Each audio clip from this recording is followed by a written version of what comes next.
भटकंतीचा निरोप mango holidays.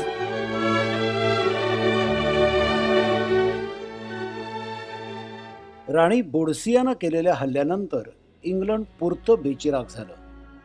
पण London होतं रोमन लोकांचं व्यापारी केंद्र. तिथून आर्थिक व्यवहार होतील अशाच व्यवस्था होत्या. रोमन हुशार खरे. वास्तुकला, शिल्पकला इत्यादी गोष्टी ग्रीक संस्कृतीकडून त्यांनी उचलल्या, पण त्यात अनेक कलात्मक बदल त्यांनी केले आणि स्वतःची एक नवी शैली निर्माण केली. ग्रीक कला त्यांनी आणखी श्रीमंत केली. पुढे जिथे जिथे म्हणून रोमन सत्ता आली तिथे या कलात्मकतेचा आविष्कार पाहायला मिळतो. राणीच्या हल्ल्यानंतर रोमन लोकांना लंडनला संरक्षक भिंत बांधायची गरज वाटू लागली. त्याप्रमाणे एका बाजूला थेम्स नदी ठेवून शहराला 1 चौरस मैलाची संरक्षक भिंत घालण्यात आली. टेहळणी बुरुज आले. सैनिकांचा पहारा बसला. पुढे काही शतकं या भिंतीच्या आतल्या शहरातून जगाशी व्यवहार होत राहिले. हीच ती सिटी ऑफ लंडन.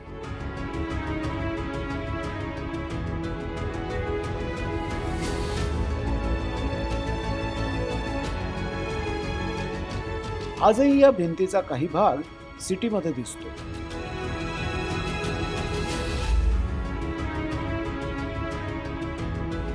या दरम्यान एकीकडे 4थ्या शतकात ख्रिश्चन धर्माचा उदय होत होता. इतकी वर्ष धर्म म्हणून कायद्यानं त्याला मान्यता नव्हती. त्याकरता खूप मोठी चळवळ युरोपभर चालू होती.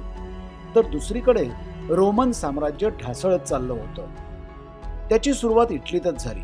त्याबरोबर साम्राज्याच्या दूरवर पसरलेल्या वसाहती, व्यापारी ठाणी सोडून रोमन इटलीला परतले. लंडनही त्याला अपवाद नव्हतं.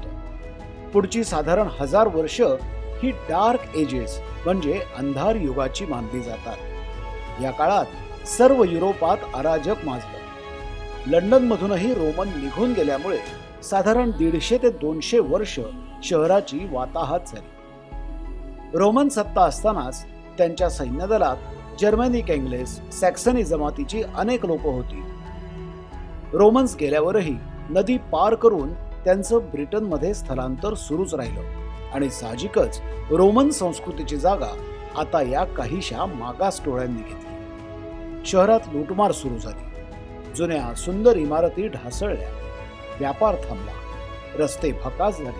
त्यावर रानं उगवली. शहराची पूर्वीची रया गेली. या हलाखीच्या काळातही लंडनमध्ये पूर्वीच्या रोमन आणि आता नव्या जर्मन, अँग्लेस, सॅक्सनी लोकांकडून आलेली संस्कृती स्थिरावली. या संस्कृतीनं ब्रिटनचा मोठा भाग व्यापला. साधारण याच काळात प्रथम आतापर्यंत रोमन ब्रिटन ज्याला म्हटलं जाईल त्यातल्या मोठ्या भागाला एंग्लालँड असं नाव मिळालं. एंग्लालँड म्हणजे लँड ऑफ अँग्लेस, म्हणजे अँग्लेस माणसांचा प्रदेश. अँग्लेस, सॅक्सनी लोक ही जर्मनीच्या वायव्य भागातून, ज्या भागाला आज शेल्स्विग होल्स्टाईन असं म्हणतात, तिथून आली. त्यांनी आपल्या नावावरून हे नाव दिलं. पुढे त्यालाच इंग्लंड असं म्हणलं जाऊ लागलं. 7व्या शतकात ख्रिश्चन धर्म इथे स्थिरावला. जर्मनीमधून सॅक्सन राजांनी येऊन राज्यकारभार हातात घेतला. अँग्लो सॅक्सन समाज निर्माण झाला. स्वतःची इंग्लिश भाषा हळूहळू विकसित होऊ लागली. इंग्लंडची राजधानी विंचेस्टरला होती. लंडन हे रोमन काळापासून व्यापारी शहर होतं आणि थेम्स नदीमुळे मोक्याचं बंदर सुद्धा.